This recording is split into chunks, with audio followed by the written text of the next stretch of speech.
Thanks to Mercedes-Benz Sydney, this month offering complimentary on-road costs. Tuesday, June 28, it's 7 minutes after 7. They say a partly cloudy day with patchy early fog in the outer west, a top of 18 degrees. Well, the destruction of the reputation and credibility of Julia Gillard is now almost complete.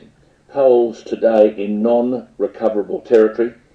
The worst Prime Minister popularity poll since Paul Keating at his worst, and the worst Labor result in news poll history.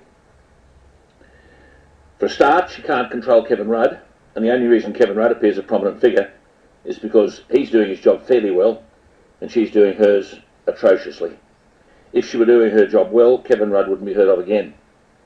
Julia Gillard knifed Kevin Rudd because she was going to address problems that he couldn't resolve, and that's what we need to remember when we hear all this talk about Kevin Rudd returning to the leadership. He was a disaster. Climate change, border protection, the mining tax, where are they today? Worse than they were 12 months ago. In fact, it's all worse than it's ever been. There is just no coherent policy position whatever. As Terry McCrann said, this government is worse than Gough Whitlam's. But we hear the Prime Minister saying, I believe, and these are tough decisions, but I believe they're the right decisions. This is not Julia Gillard's country. It's our country. She doesn't own the country. She's meant to represent us. But she doesn't represent us. We had a Timor solution for asylum seekers. It was nothing. Announced before she'd even spoken to Timor. Same with Malaysia. We had a pro-carbon tax advertising campaign before we had any detail about the carbon tax. We've got a ban on live cattle exports simply because the government opened its mouth before it thought. Julia Gillard just now seems bereft of ideas. And when one or two filter out, they're all wrong and completely miss the target.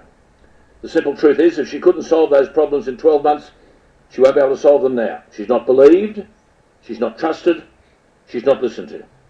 And people are simply saying, Julia, it is not your Australia. It's our Australia. You're just one Australian amongst 22 million. If you're not prepared to listen to us, which obviously you're not, then someone else should be leading us who will listen to us. But it may be that there's another issue here. Because it's only last week that she was endorsing the Hard Left Socialist Party of Canada. How the hell can we have as Prime Minister of Australia a woman who can identify with a Hard Left Socialist Party in another country? A 90-second video played to the New Democratic Party's convention in Canada, and of course she said all the right things from their perspective, not from ours.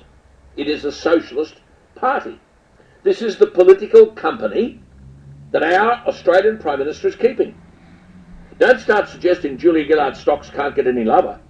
One is left with the simple conclusion that the reason she endorsed the Hard Left Socialist Party in Canada is that she believes in what they're about. In which case, such a leader is totally unsuited to represent us.